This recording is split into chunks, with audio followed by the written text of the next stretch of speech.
Hello दोस्तों, नमस्कार। आप सभी लोग स्वस्थ हों, सुखी हों, इसी कामना के साथ आज की स्टोरी का आरंभ करते हैं। और आज का हमारा टॉपिक होने वाला है कि भक्त ने भगवान की सेवा के लिए चोरी की। तो आइए जानते हैं एक सच्चे भक्त की कहानी। श्री हरिपाल जी नामक एक भक्त थे। उनका जन्म ब्राह्मण वंश में हुआ था। श्री हरिपाल जी गृहस्थ भक्त थे। इन्होंने श्री द्वारकाधीश भगवान की उपासना में मग्न रहने वाले एक संत को अपने सद्गुरुदेव भगवान के रूप में वरण किया था। श्री गुरुदेव जी महाराज श्री हरिपाल जी के घर में आया जाया करते थे। एक दिन श्री हरिपाल जी ने गुरुदेव जी से जिज्ञासा प्रकट की, भगवान, इस संसार में घर द्वार में हम फंसे पड़े हैं। घर गृहस्थी की जंजाल से मुक्त होकर भगवान के चरणाबिंद को प्राप्त करना अत्यंत कठिन है। यहीं रहते हुए भगवान को प्राप्त करने का सबसे सरल उपाय कृपया करके हमें बताएं। श्री गुरुदेव भगवान ने कहा, हम तुम्हें ऐसा सरल उपाय बताएंगे कि एक दिन अवश्य भगवान आकर तुमसे मिलेंगे। श्री गुरुदेव जी ने कहा, तुम साधु संतों के चरणों में श्रद्धा रखकर उनकी खूब सेवा किया करो। तुमने जीवन में इस एक नियम का निर्वाह कर लिया तो भगवत प्राप्ति निश्चित है। सत नाम जाप करते हुए रोज किसी न किसी संत को श्रद्धा से भोजन कराया करो। भगवान संतों के पीछे पीछे चलते हैं।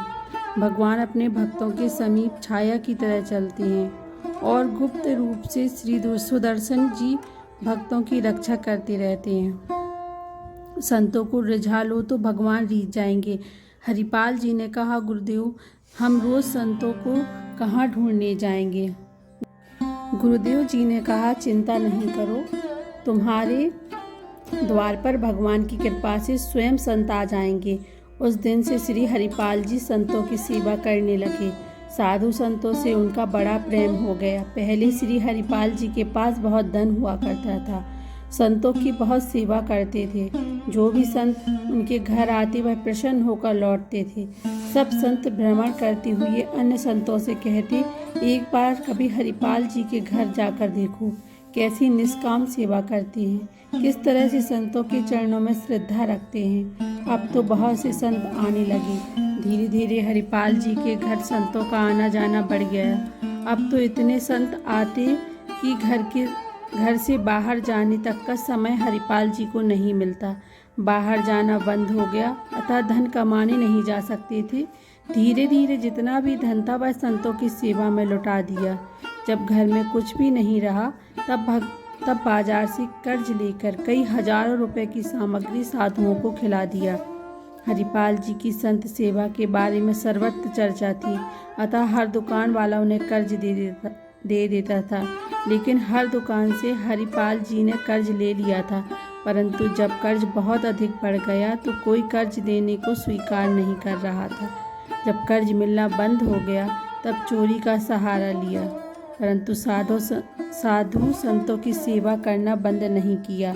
हरिपाल जी बहुत बलवान थे। वे सोचते थे कि यह भगवान और संतों से विमुख लोग दान धर्म तो करते नहीं और ना भजन करते हैं।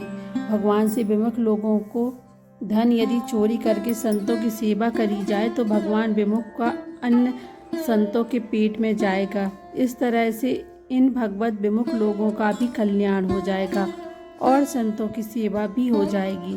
चोरी करते समय यह ध्यान में रखते थे कि भगवान से विमुख धन का धन ही ले। जो भक्त वैष्णव संत हो अथवा भक्त का कोई चिन्ह दिखाई पड़े तो उस व्यक्ति का धन नहीं चोरी करते थे। संतों की सेवा थोड़ी देर के लिए स्त्री को सौंपकर बाहर जाते और घूमकर यह देख लेते कि किसके घर में भगवान की सेवा नहीं होती, कहाँ भजन नहीं होता। फिर रात में जाकर उसी घर पर चोरी करते। एक दिन बाहर जाकर सोचने लगे, आज किसके घर में चोरी करनी चाहिए। उन्हें एक गृहस्थ परिवार का घर दिखाई पड़ा। हरिपाल जी ने वहां जाकर देखा कि यहाँ कोई कंठी तिलक धारण नहीं करता, घर में जप कीर्तन नहीं होता। हरिपाल जी ने सोचा, आज रात में इसी के घर में चोरी करेंगे। रात्रि के समय हरिपाल जी उस व्यापारी के घर में चुपचाप चले गए और चोरी करने लगे। जिस व्यापारी के घर में हरिपाल जी गए थे वो गुप्त रूप से भजन करता था। संतों में उसकी बहुत श्रद्धा थी, वैष्णव वेश में उसकी श्रद्धा थी, परंतु वह बाहरी रूप से तिलक कंठी धारण नहीं करता था। वह ये भी जानता था कि हरिपाल जी संतों की सेवा में निमित्त चोरी करते हैं, परंतु कंजूस होने की वजह से कभी हरिपाल जी की सहायता नहीं कर पाए। हरिपाल जी रात में जब उसके घर चोरी कर रहे थे तभी थोड़ी आवाज़ हुई। व्यापारी की बेटी नींद से जागी और पिताजी को भी नींद से जगाया। व्यापारी की बेटी ने कहा, पिताजी लगता है घर में कोई चोर घुस गया है। हरिपाल जी एक जगह छिप गए। व्यापारी अपनी बेटी से कहने लगी, शांत, आवाज़ न करना। यहाँ श्री हरिपाल जी के अलावा चोरी कौन करता है? इस नगर में एक वही तो चोर है।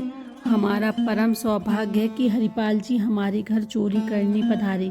कंजूसी के कारण हम उन्हें धन तो नहीं पाए, परंतु अब हमारा भी धन संतों की सेवा में लगेगा।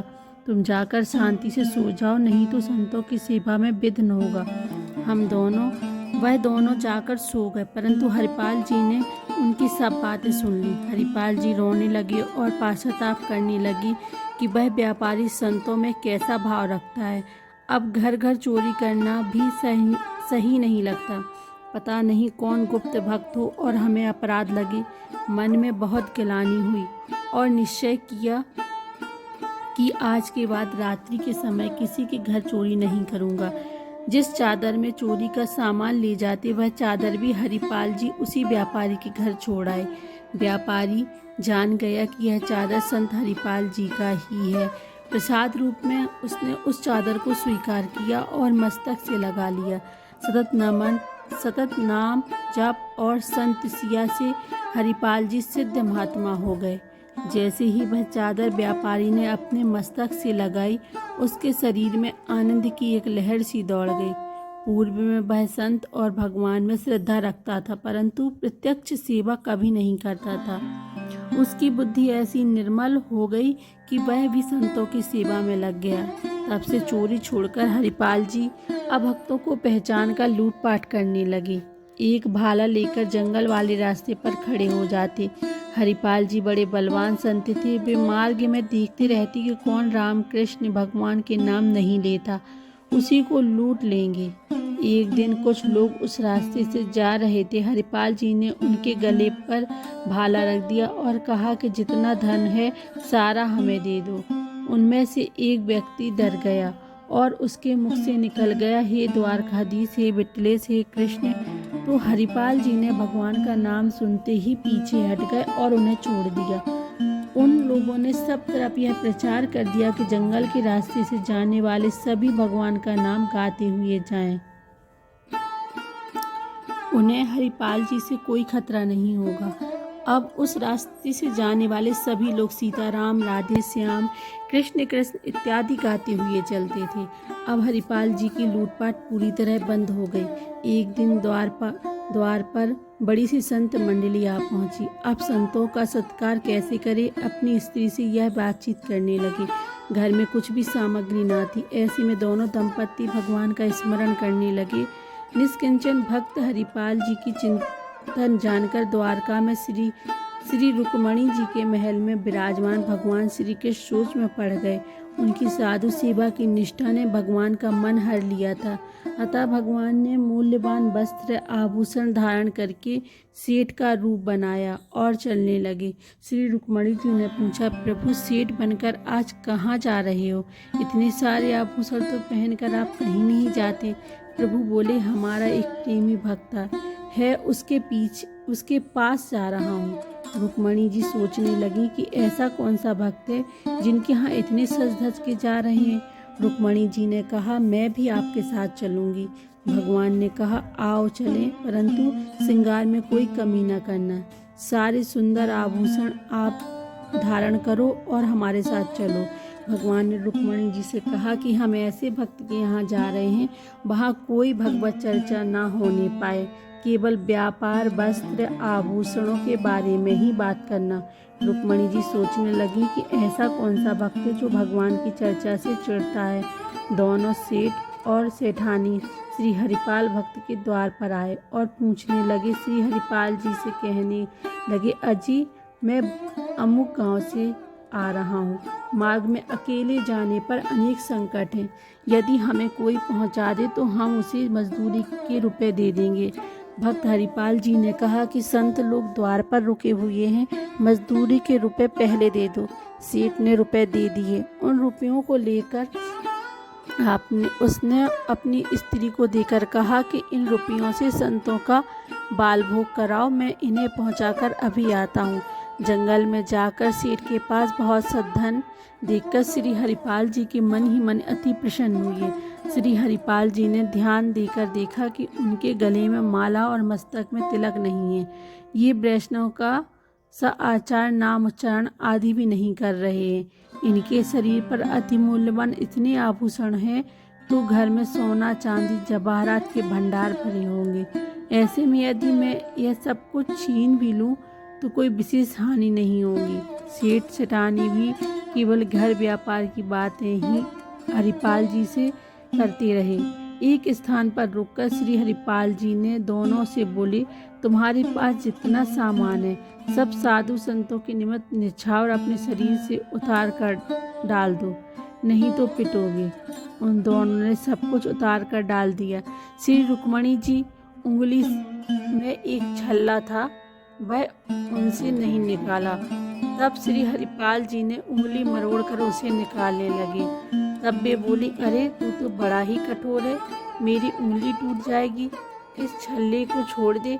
भक्त जी ने कहा, छोड़ कैसे दूँ, इससे तो कई संतों का भोजन होगा। इस साधु सेवा निष्ठा की बात सुनकर भगवान ने सेठ रूप का त्याग दिया और श्याम सुंदर अनुरूप धारण कर अपने भक्त को दिखाया। हरिपाल जी के गुरुदेव की वाणी सत्य हो गई। मेरे प्यारे हो, भक्तों में श्रेष्ठ हो, ऐसा कहते हुए भगवान ने हरिपाल जी को छाती में लगा लिया। जब कोई भक्त जीवन में कोई नियम लेता है तो उसे नियम से दृढ़ता की परीक्षा अवश्य होती है, और यदि वह उस नियम का किसी भी परिस्थिति में त्याग नहीं करता है तो परिस्थिति की प्राप्ति सहज हो जाती है। गुरुदेव जी के द्वारा दिया हुआ नियम द्वारपाल जी ने कभी नहीं छोड़ा। कैसा भी दुख आया परंतु संतों की सेवा करते रहे। बाद में भगवान ने हरिपाल जी की संत सेवा से प्रसन्न होकर उन्हें अपार धन दिया तो